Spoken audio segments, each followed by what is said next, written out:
নমস্কার, ওয়েলকাম সবাইকে আমাদের general surgery long case discussion সেশনে। আমি Rupon Deb, 58th batch MBBS 5th year, Sylhet MAG Osmani medical college. আজকে আমাদের টপিক হচ্ছে gastric outlet obstruction due to pyloric stenosis. তো আমাদের ডিসকাশন সিকোয়েন্সটা হলো, প্রথমে হচ্ছে আমরা গ্রস অ্যানাটমি অফ স্টমাক সম্বন্ধে আলোচনা করব এবং তারপরে হচ্ছে একটা জেনারেল ডিসকাশন অ্যাবাউট পিইউডি সম্বন্ধে আলোচনা করব, কারণ গ্যাস্ট্রিক আউটলেট অবস্ট্রাকশন ডেভেলপ করতে হলে তার একটা ক্রনিক পিইউডি এর হিস্ট্রি থাকতে হবে। তো gastric outlet obstruction due to pyloric stenosis যখন আমরা প্রেজেন্ট করব, তখন স্যারেরা অবশ্যই হচ্ছে আমাদের পেপটিক আলসার ডিজিজ সম্বন্ধে জিজ্ঞাসা করবেন। এজন্য হচ্ছে যাতে আমরা সব কিছু কভার করতে পারি এই লং কেসের সাথে, তাই আমরা প্রথমে পেপটিক আলসার ডিজিজ সম্বন্ধে জেনারেল ডিসকাশন করব। এবং তার দুইটা কমপ্লিকেশন আছে, অ্যাকুইট এবং ক্রনিক কমপ্লিকেশন। অ্যাকুইট কমপ্লিকেশনের মধ্যে ব্লিডিং এবং পারফোরেশন, এবং ক্রনিক কমপ্লিকেশনের মধ্যে হচ্ছে গ্যাস্ট্রিক আউটলেট অবস্ট্রাকশন রয়েছে। তো অ্যাকুইট কমপ্লিকেশনের অংশ হিসেবে আমরা ব্লিডিং এবং পারফোরেশন আলোচনা করব, এবং ক্রনিক কমপ্লিকেশন হিসেবে gastric outlet obstruction due to chronic peptic ulcer disease সম্বন্ধে আলোচনা করব। তো প্রথমে হচ্ছে আমরা গ্রস অ্যানাটমি অফ স্টমাক সম্বন্ধে আলোচনা করব।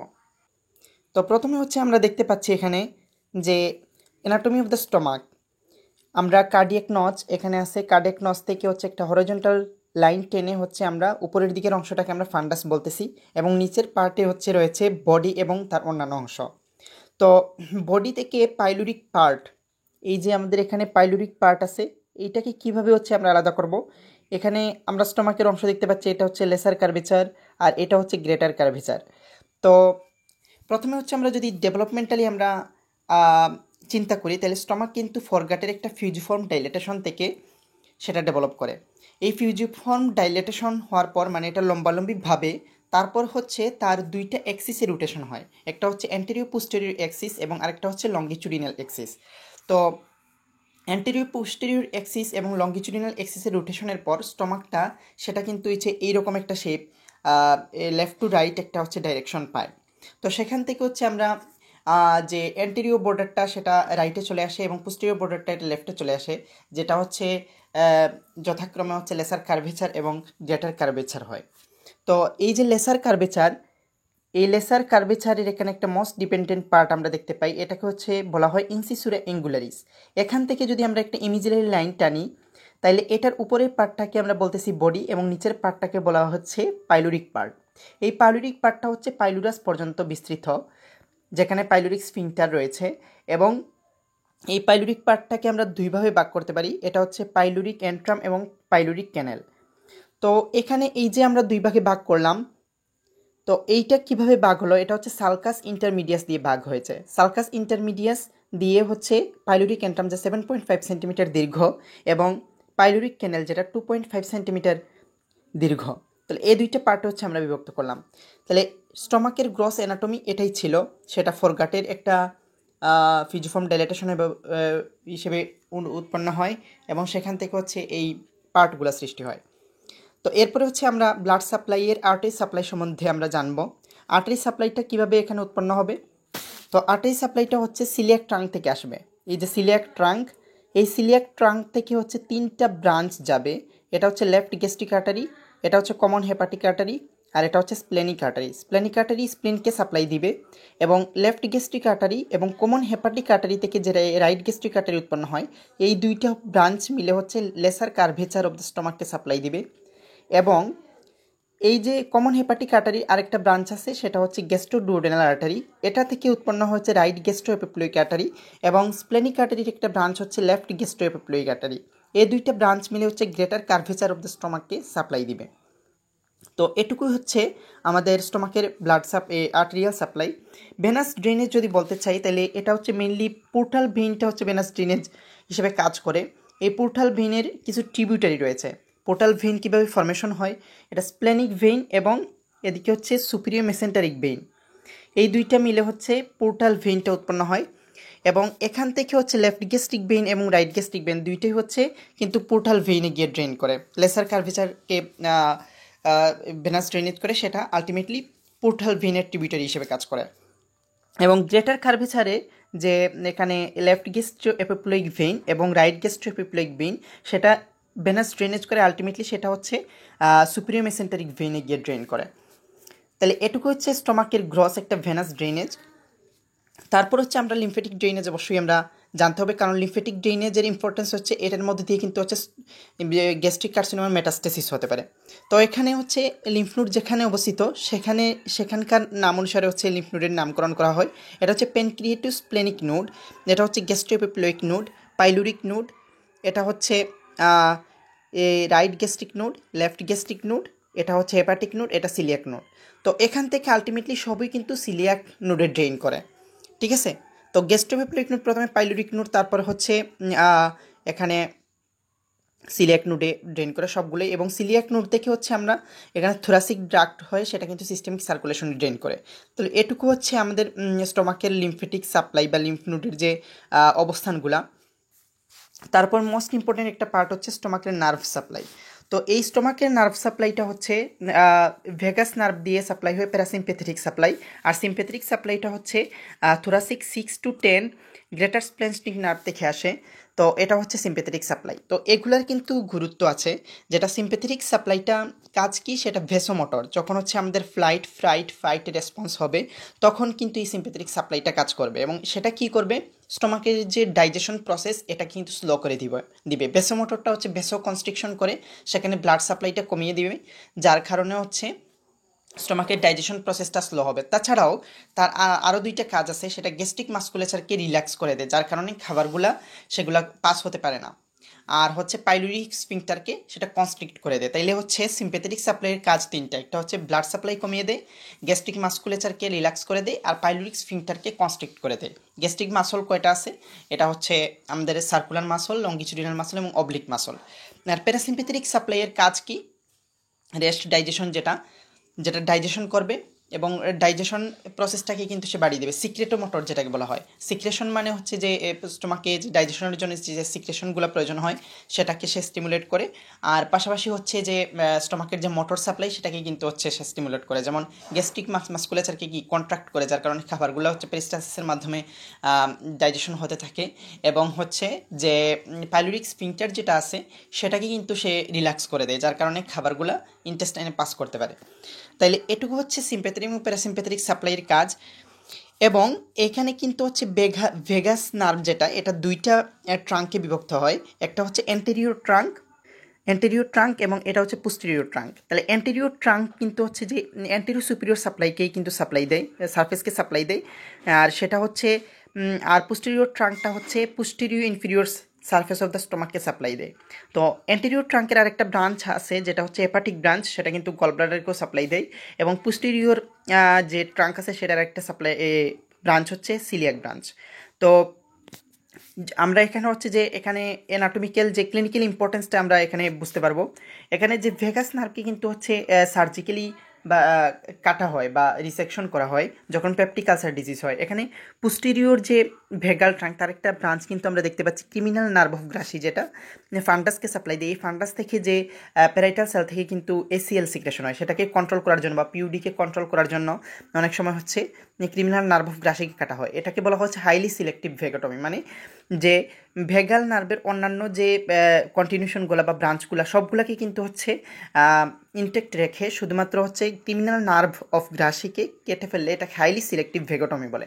এই ভেগোটমির তিনটা টাইপ আছে, এর মধ্যে হচ্ছে হাইলি সিলেক্টিভ ভেগোটমিটা হচ্ছে রেয়ার আর কি, মানে এটা করতে কিন্তু অনেক কষ্ট হয়। তাছাড়া হচ্ছে এরপরে যেটা আমরা বললাম সেটা হচ্ছে সিলেক্টিভ ভেগোটমি। এখানে যদি হচ্ছে এই হেপাটিক ব্রাঞ্চ এবং সিলিয়াক ব্রাঞ্চ এগুলাকে হচ্ছে রক্ষা করে আমরা এরপরে যদি হচ্ছে আমরা ভেগোটমিটা করি তখন এটাকে বলা হচ্ছে সিলেক্টিভ ভেগোটমি। আর যদি হচ্ছে আমরা এর উপরে মানে অ্যান্টেরিয়র এবং পোস্টেরিয়র দুইটা ট্রাঙ্কই কাটা যায় তখন এটাকে বলা হচ্ছে ট্রাঙ্কাল ভেগোটমি, যেটা আমরা হচ্ছে পাইলোরিক স্টেনোসিসের অপারেশন আমরা দেখব। তো এটুকুই ছিল হচ্ছে অ্যানাটমি অফ দ্য স্টমাক সম্বন্ধে আমাদের আলোচনা। এখন হচ্ছে আমরা জেনারেল ডিসকাশন অফ পিউডি করব, যেটা আমাদের পরীক্ষার সময় ক্রস কোয়েশ্চেন হিসেবে জিজ্ঞাসা করবে। তো প্রথমে হচ্ছে আমাদের টপিক সিকোয়েন্সের মধ্যে প্রথমে হচ্ছে আমরা আলসারের ডেফিনেশন সম্বন্ধে জানতে হবে, কারণ পেপটিক আলসার ডিজিজ যদি আলোচনায় এসে থাকে তাহলে প্রথমেই বলবে যে আলসার বলতে তুমি কি বুঝো। তাহলে আলসারের ডেফিনেশনটা হচ্ছে Ulcer may be defined as a local defect or excavation over the surface of an organ or tissue resulting from sloughing out of inflamed necrotic materials. তাহলে এটুকু হচ্ছে আলসারের ডেফিনেশন। আলসার এবং ইরোশনের মধ্যে কিন্তু পার্থক্য আছে, এটা কিন্তু জিজ্ঞেস করবে। আলসার হচ্ছে ফুল থিকনেস অফ দ্য মিউকোসাকে ইনভলভ করবে। মিউকোসার মধ্যে কী কী আছে? এপিথেলিয়াম, লেমিনা প্রোপ্রিয়া, এরপরে হচ্ছে মাস্কুলারিস মিউকোসা, এগুলাকে হচ্ছে ইনভলভ করার পরেও সেটা কিন্তু হচ্ছে সাবমিউকোসা, মাস্কুলার কুট পর্যন্ত চলে যেতে পারে। আর ইরোশন শুধুমাত্র হচ্ছে মিউকোসাতে লিমিটেড থাকবে এবং সেটা হচ্ছে লেমিনা প্রক্রিয়া পর্যন্ত সেটা থাকবে। আর পিউডি, তাইলে এখন আমরা সেকেন্ড টপিকে যাই। পিউডি ডেফিনেশন কি? পিউডি ডেফিনেশন হচ্ছে peptic ulcers are chronic most often solitary lesions that occur in any portion of the gastrointestinal tract exposed to aggressive action of acid peptic juice. তাহলে peptic ulcer কোথায় কোথায় হয়, এটা কিন্তু একটা common question. প্রথমেই আমরা বলবো যে ডোডেনামের ফার্স্ট পার্টে হয়, এরপরে স্টোমাকের লেসার কার্ভেচারে হয়, আর ইসোফেগাসের লোয়ার পার্টে হয়, এরপর হচ্ছে গ্যাস্ট্রোজেজুনোস্টমি স্টমা, তারপরে মেকালস ডাইভার্টিকুলাম যেখানে হচ্ছে ইকটোপিক, গ্যাস্ট্রিক এবং প্যানক্রিয়াটিক সেল থাকে। আচ্ছা, তাহলে এটুকু হচ্ছে সাইটস। তারপরে আমরা প্যাথোজেনেসিস জানতে হবে যে পেপটিক আলসার ডিজিজ কীভাবে হয়। তাইলে এখানে কিন্তু হচ্ছে প্যাথোজেনেসিসে আমাদের কিছু ডিফেন্সিভ ফ্যাক্টর, মানে স্টমাকের কিছু ডিফেন্সিভ ফ্যাক্টর আছে এবং কিছু ড্যামেজিং ফোর্স আছে। তাহলে ডিফেন্সিভ ফ্যাক্টরটা যদি কমে যায় এবং ড্যামেজিং ফোর্সটা যদি বেড়ে যায় তাইলে কিন্তু হচ্ছে পেপটিক আলসার ডিজিজ হবে। তাহলে ডিফেন্সিভ ফ্যাক্টর আমরা কীভাবে মনে রাখতে পারি? এমবিবিএস পিজি, যেটা হচ্ছে একটা নেমোনিক আমরা মনে রাখতে পারি। এম দিয়ে হচ্ছে মিউকাস কোট, বি দিয়ে হচ্ছে ব্লাড সাপ্লাই, আর একটা বি দিয়ে হচ্ছে বাইকার্বনেট সিক্রেশন, এরপরে প্রোস্টাগ্ল্যান্ডিন, আর জি দিয়ে হচ্ছে গ্যাস্ট্রিক অ্যাসিডিটি, যেটা হচ্ছে ইনফেকশিয়াস এজেন্টের বিরুদ্ধে যখন কাজ করবে তখন এটা ডিফেন্সিভ ফ্যাক্টর হিসেবে কাজ করবে। এই ডিফেন্সিভ ফ্যাক্টর যদি হচ্ছে কমে যায় এবং ড্যামেজিং ফোর্স, তাহলে ড্যামেজিং ফোর্সের মধ্যে কি কি আছে?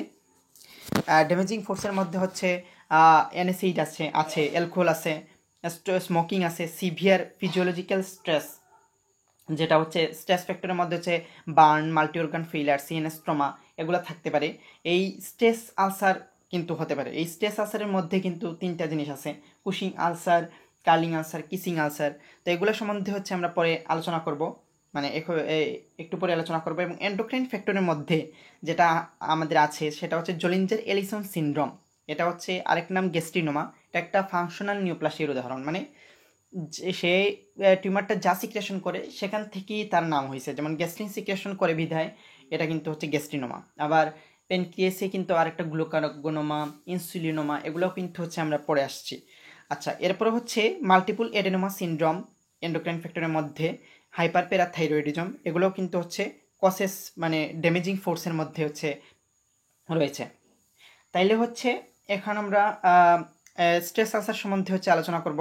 তাহলে স্ট্রেস আলসারগুলো কীভাবে হয়? যেখানে হচ্ছে যখন স্ট্রেস বেড়ে যায় তখন কিন্তু হচ্ছে সার্কুলেশন কমে যায়, ব্লাড সাপ্লাই কমে যায়, তখন মাইক্রো ইস্কেমিয়া হয়। এই মাইক্রো ইস্কেমিয়া হওয়ার কারণে তখন কিন্তু হচ্ছে এই আলসারটা হচ্ছে এক্সাসারেটেড হয় বা আলসারের প্রসেসটা শুরু হয়। তাহলে যে কোনো স্ট্রেসই কিন্তু হচ্ছে ব্লাড সাপ্লাইটা কমার জন্য দায়ী। তাহলে কী কী স্ট্রেস আলসার রয়েছে? সেখানে curling ulcer, Cushing ulcer, kissing ulcer. তো কার্লিং আলসারটা কি? একটা স্ট্রেস ফ্যাক্টর, আমি মাল্টিপল স্ট্রেস ফ্যাক্টরের কথা বলছিলাম, সেটা হতে পারে হচ্ছে বার্ন হতে পারে, সিএনএস ট্রমা হতে পারে। তাহলে এগুলো হচ্ছে স্ট্রেস ফ্যাক্টর হতে পারে। তো যদি হচ্ছে বার্নের কারণে আলসারটা হয় তখন তাকে বলা হচ্ছে কার্লিং আলসার। তো সেটা হচ্ছে একটা অ্যাকুইট আলসার এবং এটা প্রেজেন্ট করে যে এপিগ্যাস্ট্রিক রিজিয়নে পেইন থাকবে, বমিটিং, হেমাটোমেসিস এগুলো থাকবে। তো এটা মেইনলি বডি এবং ফান্ডাস অফ দ্য স্টমাকে হয়, কিন্তু এন্ট্রাম বা ডুওডেনামা হওয়ার কিন্তু সম্ভাবনা তেমন একটা নাই। এটা ট্রিটমেন্ট কনজারভেটিভ, আমরা আইভি অ্যান্টি আলসারেন্ট, তারপর হচ্ছে আইভি পিপিআই এর dose pantoprazole 80 milligram loading dose, সেটা ডিএনএসের সাথে দিতে হবে 100 মিলিলিটার, এবং এরপর হচ্ছে 40 মিলিগ্রাম আইভি মেনটেনেন্স করতে হবে। এটুকু হচ্ছে কার্লিং আলসারের ট্রিটমেন্ট। তারপরে কুশিং আলসার, এই স্ট্রেস ফ্যাক্টরটা যদি হচ্ছে সেরেব্রাল ট্রমা কিংবা আফটার নিউরোসার্জিক্যাল অপারেশনের পরে হয়, এটাও একটা অ্যাকুইট আলসার, তখন এটাকে বলা হচ্ছে কুশিং আলসার। এই কুশিং আলসারটা কিন্তু commonly single deeper ulcer more frequently perforates করে। এটা ইসোফেগাস এবং ডুওডেনামও হতে পারে। এটা শুধুমাত্র একটা কনজারভেটিভ ট্রিটমেন্ট রয়েছে, আইভি অ্যান্টি আলসারেন্ট আমাদের দিতে হবে।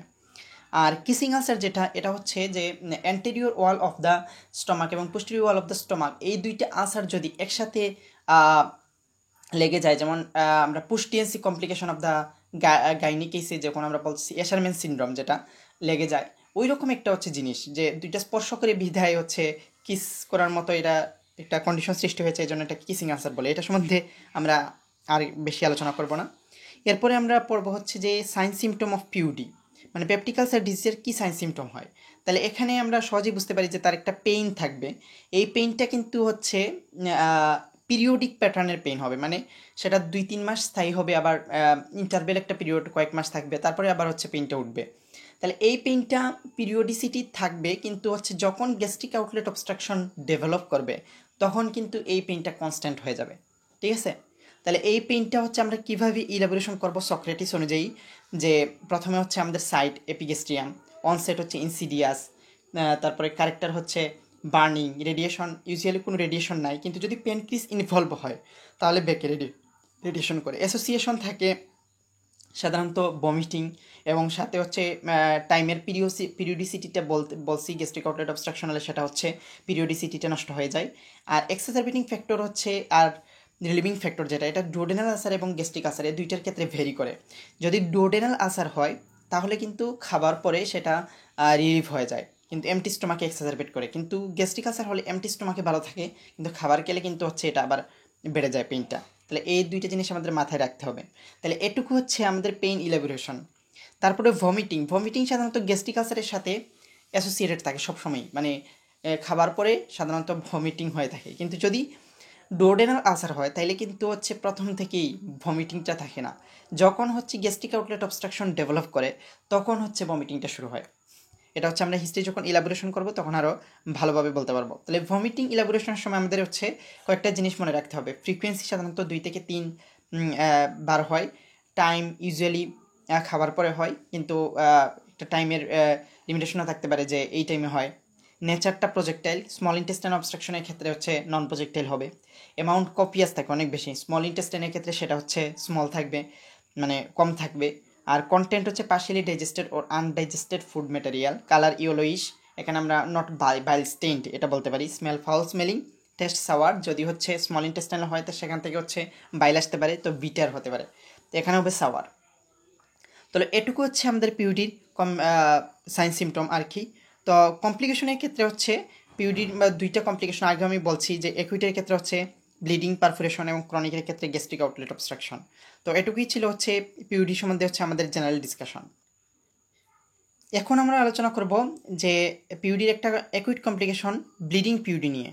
তো প্রথমেই হচ্ছে যদি ব্লিডিং নিয়ে প্রেজেন্ট করে পেশেন্ট, তাইলে ব্লিডিং মানে হচ্ছে আপার যে ব্লিডিং যেটা, সেটা কিন্তু প্রথমেই যদি প্রেজেন্ট করে তাইলে আমাদের কোশ্চেন আসবে যে তাইলে কিছু কজ বলো আপার যে ব্লিডিংয়ের। প্রথম কজটাই কিন্তু হচ্ছে ব্লিডিং পেপটিক আলসার ডিজিজ। এরপরে যদি আমরা বলি তাহলে rupture of oesophageal varices resulting from chronic liver disease due to portal hypertension. তাহলে এটুকু হচ্ছে আমাদের কমপ্লিট করতে হবে। 3 নম্বরে যদি বলি তাহলে ক্রনিক গ্যাস্ট্রাইটিস, ডুওডেনাইটিস, এরপরে হচ্ছে গ্যাস্ট্রিক ইরোশন, তার মেলিগনেন্সি, মেলোরিওএসটিআর, এওরটোডুওডেনাল ফিস্টুলা। এভাবে হচ্ছে আমাদের সিরিয়াল ধরে বলতে হবে। আগে যদি আমরা হচ্ছে মেলোরিওএসটিআর বলে ফেলি তাহলে কিন্তু হচ্ছে হবে না, কারণ এটা হচ্ছে রেয়ার কমপ্লিকেশন। তাহলে হচ্ছে আমাদের এইজ, তারপরে হচ্ছে প্রথম কমন কী হয় সেটার উপর বিবেচনা করে কিন্তু হচ্ছে আমাদের সাজাতে হবে। তাহলে সাইন সিমটম অফ এই আবার যে ব্লিডিং কি, সেটা হচ্ছে আমাদের ভমিটিং আউট অফ ব্লাড হবে, যেটাকে আমরা হেমাটোমেসিস বলি, কিংবা হচ্ছে প্যাসেজ অফ ব্ল্যাক টেরিস্টুল, যেটা আমরা হচ্ছে মেলেনা বলি। তাহলে এটুকুই হচ্ছে সাইন সিমটম থাকবে। আর ম্যানেজমেন্ট আমাদের হচ্ছে 2 ভাগে ভাগ করে বলতে হবে, একটা হচ্ছে ইমিডিয়েট এবং একটা স্পেসিফিক। ইমিডিয়েট হচ্ছে প্রথমেই পেশেন্টকে রিসাসিটেশন করতে হবে, আর সাথে হচ্ছে যেহেতু তার ব্লাড লস হচ্ছে আমাদের 2 ওয়াইড বোর আইভি ক্যানুলা করতে হবে, সেখান দিয়ে আমরা ক্রিস্টালয়েডস ফ্লুইড দিব, যেহেতু হচ্ছে তার ফ্লুইড লস হচ্ছে। কিন্তু এটা কিন্তু বেশি দেওয়া যাবে না, কোয়াগুলোপ্যাথি ডেভেলপ করতে পারে, সেজন্য হচ্ছে blood for blood, oxygen maintain করতে হবে, এনজি টিউব দিতে হবে, ব্লাড রিকুইসেশন করে ব্লাড আনতে হবে, যেহেতু এটা পেপটিক আলসার ডিজিজের জন্য হচ্ছে, বা আমরা আমরা হচ্ছে একটা সাসপেক্ট করে ফেলছি যে পেপটিক আলসার ডিজিজের জন্য হতে পারে, সেজন্য ইনজেকশন অ্যান্টি আলসারেন্ট দিব, ইনজেকশন ট্রেনেক্সামিক অ্যাসিড এবং ক্যাপ্রিওলাইসিন দিব। লক্ষ্য হচ্ছে পেশেন্টকে স্টেবল করে আমাদের হচ্ছে 24 ঘন্টার মধ্যে তার একটা হচ্ছে আপার যে এন্ডোস্কোপি পারফর্ম করা, যে এটা কিসের জন্য হচ্ছে, এটা কি ইসোফেজিয়াল ভেরিসেস রাপচারের জন্য হচ্ছে নাকি ব্লিডিং পিউডির জন্য হচ্ছে, এটা কিন্তু আমাদের জানতে হবে। সেজন্য আমাদের হচ্ছে আপার যে এন্ডোস্কোপি করে আমরা এটা নিশ্চিত হব। তারপরে যখন আমরা নিশ্চিত হলাম যে এটা active GI bleeding due to peptic ulcer disease, এরপরে আমরা কি দিব, ইনজেকশন বেসোকনস্ট্রিক্টর, অ্যাড্রেনালিন দিব আলসার সাইটে। তারপরে আমরা ক্লিপিং করতে পারি, অথবা আর্গন প্লাজমা কোয়াগুলেশন করতে পারি, লেজার ফটো কোয়াগুলেশন করতে পারি। এখানে আমরা এই প্রসেস সম্বন্ধে বেশি হচ্ছে জানবো না আর কি, বা পড়বো না, কারণ এটা হচ্ছে আমরা এটা মুখোমুখি আমাদের প্রসিডিউরটা করে দেখাতে হবে, নইলে আমরা বুঝবো না। তাহলে এটুকু হচ্ছে মেনুবার। তাহলে এরপর যদি এই ট্রিটমেন্টের পরেও সে যদি রিকারেন্ট ব্লিডিং নিয়ে প্রেজেন্ট করে, তাইলে কিন্তু হচ্ছে আমাদের সার্জিক্যাল প্রসিডিউর করতে হবে, যেমন এন্ডোস্কোপিক, লেপারোটমি করে কিংবা এনজিওগ্রাফি করে। লেপারোটমি করে আমরা আন্ডার রানিং সুচারে আমরা করতে হবে, এনজিওগ্রাফি করে আমরা এম্বোলাইজেশন করে আমরা এই জিনিসটা ট্রিট করতে পারি। আচ্ছা, এটুকু হচ্ছে আমাদের ব্লিডিং পেপটিক আলসার ডিজিজ সম্বন্ধে আলোচনা। এখন হচ্ছে আমরা আলোচনা করব যেটা অ্যাকুইট কমপ্লিকেশনের মধ্যে আরেকটা perforation due to peptic ulcer disease. তাইলে প্রথমে হচ্ছে আমরা জানবো যে এটিতে পারফোরেশন সাইট কী কী আছে। তো যেমন পেপটিক আলসারের ক্ষেত্রে anterior wall of the first part of the duodenum 60% ক্ষেত্রে, 20% এন্ট্রাম, লেসার কার্ভিসারে হচ্ছে 20%। টাইফয়েড আলসার হলে সেটা হচ্ছে প্রক্সিমাল কুলন বা আইলিয়ামের ক্ষেত্রে পারফোরেশনটা হবে, টিউবারকুলার আলসারের ক্ষেত্রে আইলিওসিকাল জাংশনে হবে। তো এটুকু হচ্ছে পারফোরেশন সাইট। এরপর সাইন সিমটম অফ পারফোরেশন, এটা কিন্তু খুবই ইম্পর্ট্যান্ট এবং পরীক্ষাতে রিটেনে কিন্তু চলে আসে ইনভেরিয়েবলি। তাহলে প্রথমে হচ্ছে আমরা সিমটম সম্বন্ধে জানতে হবে, যেমন sudden onset of severe upper abdominal pain in the epigastrium, initially letter in the right side of the abdomen, finally becomes generalised. এটা প্রথমে হচ্ছে এটা লোকালাইজড থাকে, দেন হচ্ছে জেনারেলাইজড হয়, সাথে জ্বর থাকবে, নজিয়া এবং ভমিটিং থাকবে। এটুকু হচ্ছে আমাদের সিমটম। আর সাইনগুলো হচ্ছে পেশেন্টের কিন্তু হচ্ছে পালস রেট বেশি হবে, রেসপিরেটরি রেট বেশি হবে, ব্লাড প্রেশার কমে যাবে, এগুলো হবে। অ্যাবডোমিনাল ডিস্টেনশন তো অবশ্যই থাকবে, সাথে হচ্ছে তার কিন্তু বুড লাইক রিজিডিটি থাকবে অ্যাবডোমিনে, ডিহাইড্রেশন থাকবে ভমিটিংয়ের কারণে। আর হচ্ছে যেহেতু এটা পেরাইটাল পেরিটোনিয়াম ইনভলভ হবে, সেজন্য তার কিন্তু হচ্ছে পেইনের কারণে তার শ্যালো ব্রেথিং হবে। ডিপ ব্রেথিং নিলে তার বেশি হচ্ছে পেইন হয়, সেজন্য হচ্ছে শ্যালো ব্রেথিং নিবে। রেস্ট্রিক্টেড অ্যাবডোমিনাল মুভমেন্ট থাকবে ডিউ টু পেইন। একই কারণ আপার border of the liver dullness obliterate হবে, কারণ পারফোরেশন হলে সেখান থেকে কি হয়ে যায়, যে এয়ারগুলো বের হয়ে সেটা কিন্তু হচ্ছে যে আপার বর্ডার অফ দ্য লিভার এর উপরে কিন্তু এয়ারগুলো জমা হতে থাকে, যার কারণে যে আপার border of the liver dullness সেটা অবলিটারেশন হয়। সাথে হচ্ছে পারফোরেশনের কারণে সেখানকার এয়ার বেরিয়ে যাওয়ার কারণে এই বাউল সাউন্ডটা কিন্তু ডিমিনিশড অর অ্যাবসেন্ট হয়ে যাবে। তাহলে এটুকুই ছিল সিমটম এবং সাইন। তো সিমটম আর সাইন আবার হচ্ছে আমি যদি ইলাবোরেশন করতে চাই, সিমটমের মধ্যে sudden onset of severe upper abdominal pain, fever, নোজিয়া, vomiting, এই চারটা। সাইনের মধ্যে হচ্ছে তার টেকিকার্ডিয়া, টেকিপনিয়া আর হাইপোটেনশন 1 নাম্বার, অ্যাবডোমিনাল ডিস্টেনশনের সাথে বোর্ড লাইক রিজিডিটি 2 নাম্বার, 3 নাম্বারে ডিহাইড্রেশন থাকবে, 4 number shallow breathing, 5 number restricted abdominal movement, 6 number upper border of the liver dullness obliteration হবে, আর 7 নাম্বার হচ্ছে bowel sound diminished or absent থাকবে। তাহলে এটুকুই হচ্ছে সাইন সিমটম। এখন হচ্ছে আমাদের কীভাবে ইনভেস্টিগেশন করে আমরা পারফোরেশনটাকে হচ্ছে ডায়াগনোসিস করবো কনফার্ম হওয়ার জন্য। এটা হচ্ছে আমাদের হোল অ্যাবডোমেন এক্সরে করার প্রয়োজন নেই। অনেকে বলে হোল অ্যাবডোমেন এক্সরে করবো, এটুকু করার প্রয়োজন নেই। অ্যাবডোমেন এক্সরে করতে পারি, বাট আসলে আমাদের যে নিউমোপেরিটোনিয়াম, যেটা হচ্ছে লিভারের উপরে যে এয়ারগুলা, এটা কিন্তু আমরা একটা ইরেক্ট চেস্ট রেডিওগ্রাফ মানে কম খরচে আমরা যে ডায়াগনোস করে ফেলতে পারি, কারণ সাইন সিমটম দেখে হচ্ছে অনেকটা আমরা শিওর হয়ে গেছি। আর সাথে এক্সরেতে যদি আমরা হচ্ছে নিউমোপেরিটোনিয়াম দেখতে পারি, মানে চেস্ট এক্সরের সাথে কিন্তু হচ্ছে আপার বর্ডার অফ দ্য লিভারও কিন্তু চলে আসবে। তাহলে গ্যাস আন্ডার দ্য ডায়াফ্রাম, এটা হচ্ছে মোর দেন 50% কেস আমরা ডায়াগনোসিস করে ফেলতে পারি। সিটি ইমেজিং করতে পারি, কিন্তু এত খরচে সাধারণত যাওয়া হয় না। এটুকু হচ্ছে আমাদের ইনভেস্টিগেশন অফ পারফোরেশন। আর ম্যানেজমেন্টের ক্ষেত্রে ব্লিডিং পিউডি যেভাবে ম্যানেজমেন্ট করছিলাম, প্রথমে রিসাসিটেশন, ইমিডিয়েট এবং সার্জিক্যাল। ইমিডিয়েটের ক্ষেত্রে আমরা নাথিং পার মাউথ, তারপর নেসোগ্যাস্ট্রিক সাকশন, ইন্টারভেনাস ফ্লুইড দিব, প্যারেন্টাল অ্যান্টিবায়োটিক, তারপর হচ্ছে অ্যান্টি আসারেন্ট, এনালজেসিক, ক্যাথেটারাইজেশন। এনালজেসিক দেওয়ার ক্ষেত্রে অবশ্যই পেশেন্টের যদি সার্জারি করা লাগে, তাইলে প্রথমে তার সার্জারি যে সে করবে তা কনফার্ম হওয়া লাগবে, নাইলে এনালজেসিক খাওয়ার পরে যদি তার পেইন কমে যায়, তাহলে সে বলবে আমার সার্জিক্যাল প্রসিডিউর দরকার নেই, যেটা আসলে তার জন্য ক্ষতিকর। এজন্য প্রথমে হচ্ছে তার এই কনফার্মেশনটা আমাদের নিয়ে আসতে হবে, এরপরে হচ্ছে এনালজেসিক আমরা দিতে পারি। এনালজেসিক হিসেবে ট্রামাডল, হাইড্রোক্লোরাইড কিংবা অ্যান্টিস্পাজমোটিক এগুলো দেওয়া যায়। সার্জিক্যাল, তাহলে সার্জারি মানে কী করব? সার্জারি করার ক্ষেত্রে হচ্ছে আমাদের একটা জিনিস বলতে হবে, এটা হচ্ছে exploratory laparotomy with repair of duodenal ulcer perforation by, আমাদের হচ্ছে একটা পেজ আমরা ব্যবহার করি এখানে, modified Graham patch or Graham patch. তারপরে হচ্ছে সবার শেষে আমাদের কী করতে হবে, থরাফ পেরিটোনিয়াল টয়লেট্রিং, যেটা নর্মাল স্যালাইন দিয়ে আমাদের করতে হয়। এরপরে অ্যাবডোমেন ক্লোজ করে তাকে হচ্ছে আমরা ফলো আপ দিব। তাহলে এটুকুই হচ্ছে management of perforation due to peptic ulcer disease. তো সবাইকে ধন্যবাদ। থ্যাংক ইউ সবাইকে ফর পেশেন্স।